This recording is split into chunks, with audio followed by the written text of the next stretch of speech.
Think and grow rich सिर्फ just एक किताब नहीं है, बल्कि एक स्टेट ऑफ माइंड भी है। आपके ऑब्सेशन को रियलिटी में बदलना कोई आसान बात नहीं होती, लेकिन अगर डिजायर स्ट्रांग हो एंड अगर आप में रिस्क लेने की क्षमता है तो आप जीत ही जाएंगे। ये कहना है ऑथर का, जिनके अकॉर्डिंग सक्सेस का सीक्रेट फॉर्मूला है desire plus ideas plus plans plus massive action equals success.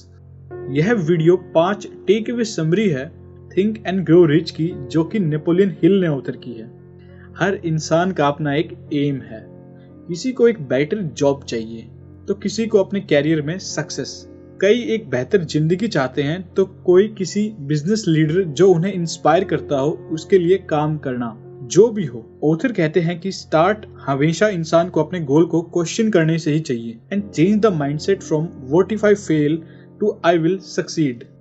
A quitter never wins and a winner never quits। हार मानने वाले कभी जीतते नहीं हैं और जीतने वाले कभी हार मानते नहीं हैं। तो दोस्तों शुरू करते हैं। Take away number 1, desire and its pursuit.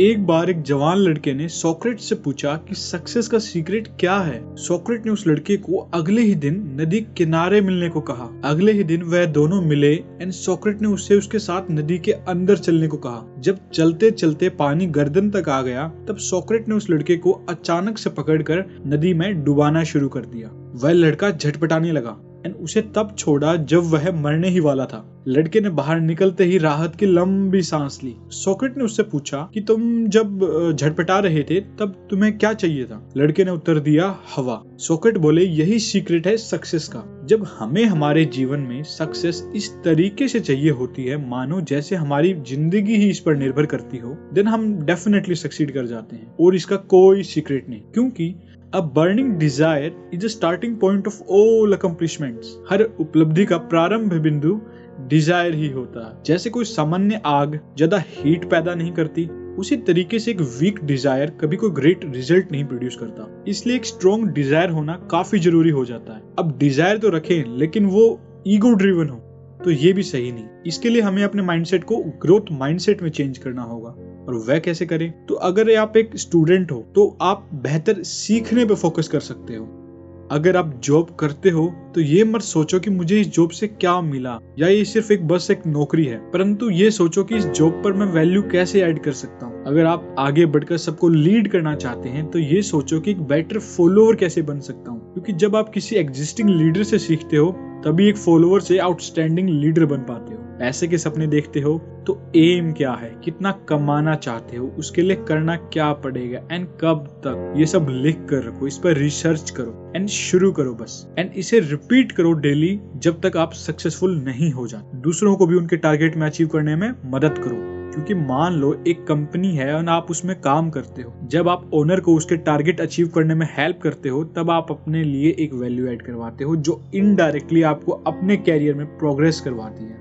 Take away number 2, faith and visualization. एक बार एक लड़का रेगिस्तान में 3 दिनों से खोया हुआ था। प्यास से बेहाल उसे न तो रास्ता मालूम और न ही जिंदगी जीने की कोई आशा नजर आ रही थी। तभी उसे दूर एक झोपड़ी नजर आई। वह भागता हुआ वहां पहुंचता है और वहां पहुंचकर ये देखता है कि वहां एक हैंडपंप लगा हुआ है एंड साथ ही में एक पानी से भरी बोतल रखी हुई है और पास ही में एक लेटर भी रखा है जिसमें लिखा है कि इस पानी से हैंडपंप को चला लो एंड पानी पीकर बोतल को वापस भर के रख देना। अब वह लड़का असमंजस में डूब जाता है कि क्या करूं। अगर वह पानी से हैंडपंप चलाए एंड पानी ना निकले तो, लेकिन वह लड़का भरोसा रखता है एंड हिम्मत दिखाते हुए पानी से हैंडपंप को चला पाता है। एक बार आपके पास डिजायर है तो नेक्स्ट स्टेप जो है वह है फेथ का। इस पर, अपने आप पर। नेपोलियन हिल जो ऑथर हैं वह फेथ को अमृत से कंपेयर करते हैं, जो हमारे थॉट को लाइफ, पावर एंड एक्शन देता है। किसी भी नॉर्मल से थॉट को फेथ स्पिरिचुअल फोर्स में कन्वर्ट करने की क्षमता रखता है। इसलिए ऑथर एडवाइस करते हैं कि हमें एक स्ट्रॉन्ग फेथ रखना होगा अपने आप पर। अपने दिमाग को कंप्लीटली पॉजिटिव विजुअलाइजेशन से भर दो, जिसमें बाहर के नेगेटिव थॉट्स के लिए जगह ही ना हो एंड सेल्फ बिलीफ रखो। इतना स्ट्रॉन्ग आपका फेथ है उतनी ही जल्दी आप अपने डिजायर को अपने लाइफ में मैनिफेस्ट कर पाओगे। Whatever the mind of a man can conceive and believe, it can achieve। Take away number 3, planning and decision. जब भी आप किसी रोड ट्रिप पर निकलते हो तब आप अपने रूट को प्लान करके ही निकलते होंगे एंड आप गूगल मैप्स का यूज तो करते ही होंगे। एक सॉलिड रूट प्लानिंग इम्पोर्टेंट हो जाती है जब आप किसी अनजान रास्ते पर निकलते हो। सिमिलरली प्लानिंग भी इक्वली इम्पोर्टेंट होती है जब आप अपने गोल्स के लिए काम करने निकलते हैं। अब एक्शन लोगे तो फेलियर्स तो आएंगे ही। आप कभी गाड़ी से जाते वक्त कोई रॉन्ग रूट ले लेते हो तो उसका मतलब ये तो नहीं कि आप वापस घर आ जाते हो या डेस्टिनेशन पर पहुंचते ही नहीं, आप बैक ट्रैक करके सही रूट पर आ ही जाते हो। उसी तरीके से लाइफ में भी कभी ऐसे मोमेंट्स आते हैं जब आप फेलियर्स या फिर रॉन्ग पाथ फॉलो करने लगते हो। इसे एक सिग्नल की तरह समझना चाहिए ताकि आप अपने प्लान्स को रीबिल्ड करें एंड अपने गोल्स को हार्डर एंड हार्डर पुश करते हुए अपने गोल्स पर अपने पुराने एक्सपीरियंसेस से सीखते हुए पहुंच पाएं। डिसीजन लेना ठीक है पर उसे पूरा करना उससे भी बड़ी चीज होती है। पर होता क्या है कि हम डिसीजन ले लेते हैं पर उसे फॉलो नहीं कर पाते। रीजंस क्या हो सकते हैं कि काम करने के बाद मन ही नहीं लग रहा, इंटरेस्ट का ही नहीं होना, डिसीजन ही नहीं ले पाना, अपने आप को सेटिस्फैक्शन में ही व्यस्त रखना, मीडियोक्रिटी, वीक डिजायर, जल्दी हार मान लेना, सही से प्लानिंग नहीं करते, इच्छा तो करते हो पर उसके लिए काम ही नहीं कर पाते, शॉर्टकट्स ढूंढना, दूसरों को क्रिटिसाइज करना या फिर क्रिटिसिज्म से डरना, कुछ भी हो। ऑथर 4 पॉइंट सॉल्यूशन बताते हैं कि बर्निंग डिजायर ऐसा जो आपको हर टाइम उसके फुलफिलमेंट में फोकस और मोटिवेटेड रखे, डेफिनेट प्लान जो आप फॉलो कर पाओ, जितने भी नेगेटिव थॉट्स हैं, इमोशंस हैं, एसोसिएशंस हैं, उन्हें बाहर निकाल फेंको एंड लास्टली अपने एक्शंस के लिए जवाब दे ही रहना। Take away number 4, transmutation of sexual energy. इस एनर्जी के 3 कंस्ट्रक्टिव पोटेंशियल्स होते हैं। सबसे पहला ह्यूमंस को बनाए रखने में, और दूसरा हेल्थ को मेंटेन रखने में, और तीसरा और सबसे इम्पोर्टेंट नॉर्मल ह्यूमन को जीनियस बना देने में, जिसमें इनफाइनाइट पॉसिबिलिटीज हो। सेक्स की डिजायर सबसे ज्यादा पावरफुल डिजायर होती है ह्यूमंस में। ये इतनी मोटिवेटिंग फोर्स होती है दोस्तों जो imagination, courage, will power, persistence and creative ability को जन्म देती है। इस डिजायर को हर इंसान चैनलाइज नहीं कर पाता,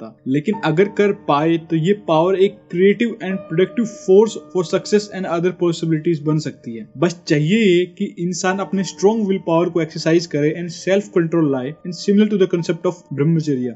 take away number 5, the mind. हमारा दिमाग एक ब्रॉडकास्टिंग एंड रिसीविंग स्टेशन होता है हमारे थॉट वाइब्रेशंस का। एक है फाइनाइट माइंड एंड दूसरा है इनफाइनाइट इंटेलिजेंस। इन दोनों को जो कनेक्ट करता है वह है हमारा सबकॉन्शियस माइंड। जो सबकॉन्शियस माइंड है वह हमारे पूरे मेंटल एक्टिविटी का पावर सेंटर है।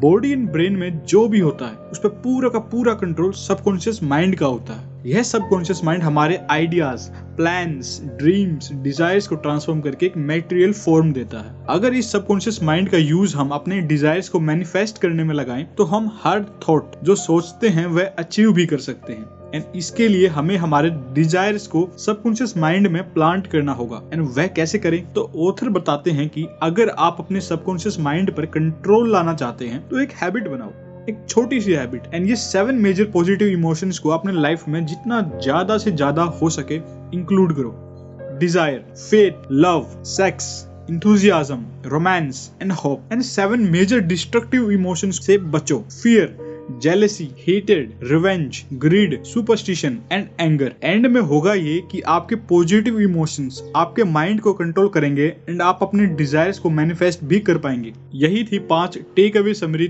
थिंक एंड ग्रो रिच की। अगर आपको ये वीडियो अच्छी लगी हो तो चैनल को सब्सक्राइब करें एंड मिलते हैं एक नई वीडियो समरी के साथ।